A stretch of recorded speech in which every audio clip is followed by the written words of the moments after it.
Welcome to Adam's Oil. I know it's been a long time since the last upload, but I had some family over and I really wanted to spend some quality time with them. It was fantastic, but they did leave yesterday, so I'm ready to do consistent videos again. There's going to be a lot of updates on the fish room, and the first one of that is I am removing the tank behind me, the 250 litre. I'm doing that so I can get some more space. Nope, I'm replacing it for a new tank, a bigger one, so that I can accommodate more fish.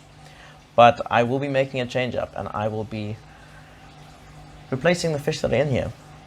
I've had them for a while and I really do enjoy them, but I think it's time to make a bit of a change. So before they go completely, I will be doing a species guide on all the fish in here, which is the ropefish, the Jack Dempsey, the Polypetrus, the Senegal, and the ornate, and then also the common plecker that's inside.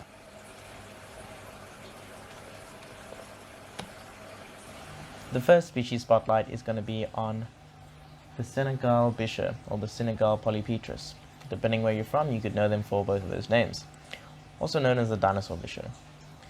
For them to get extra active, we are going to wait for night, however.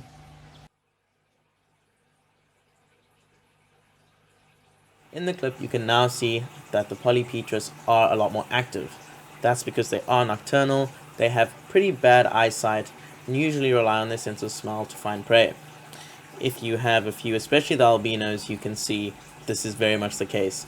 The albino that I used to have used to knock into everything that was in the tank. I'm going to be calling Polypetrus from now on because that's what we call it locally, and I don't want to confuse myself between the Bichir and the Polypetrus.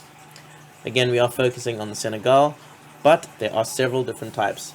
And there's not a lot of difference in the care of them, but you need to understand what you're getting because some of these fish can get very big.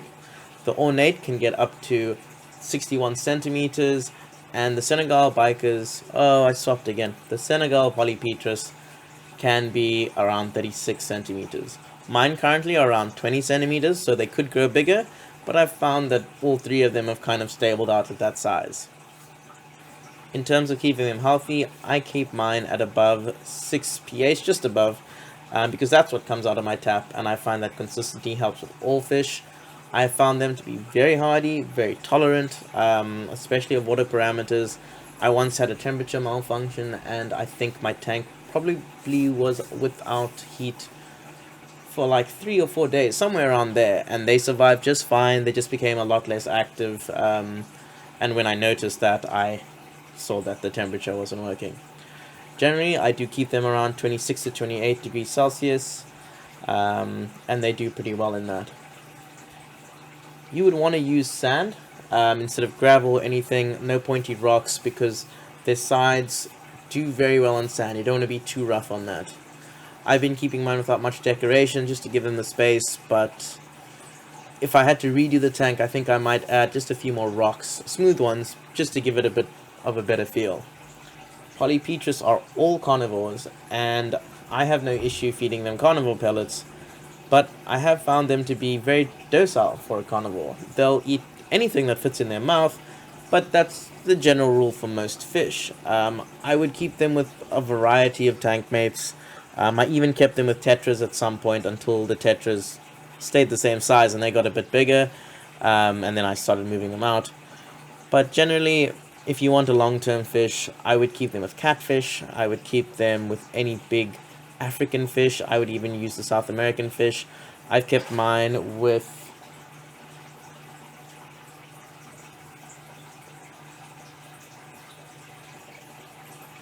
big fish make big splash, caught me off guard.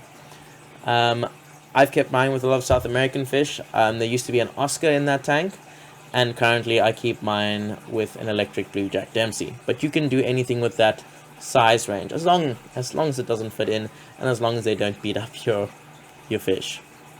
But I found that they can be pretty adaptable. You can keep the Senegals by themselves or in a group. I've found that they're very social. They enjoy knocking into each other. They enjoy lying on top of each other. So it's really fun to keep a group of them, I would say. Just be aware of the space requirements of that, and make sure that you're keeping up to date with your water changes. because they can make a tank very dirty very quickly. One of the coolest features of this fish is that they have a pair of lungs. So if your water is really dirty, or the air is not filtering into the water properly, they'll head straight for the top of the tank and gulp some air down. My personal opinion on these fish is that they are awesome. They look like they're straight out of a Jurassic Park movie. When I first saw this fish, I thought it was Godzilla. I'm a massive Godzilla fanboy, by the way. But I thought that thing looks like Godzilla. It probably breathes fire. And I wanted to get like 20 of them. Unfortunately, they actually do grow to the size of Godzilla. They get massive. So I cut down the numbers. But I'm so happy with the tank that I have. The fish are so chilled. You can keep them with so many fish, as long as it's not smaller, obviously. And they do so well. They're tolerant of mistakes. They are... they're fantastic. Honestly, I can't recommend this fish enough. I'm not sure what the prices are like overseas, but in South Africa, the prices aren't horrendous. You can get them for like 100 Rand to, like the juveniles, up to like 500 Rand for adults. Now I want more. No, but I'm getting rid of them. Anyway, fantastic fish. It used to be my signature fish, and a lot of them that I have now, I had from lockdown, and they kept me a lot of company.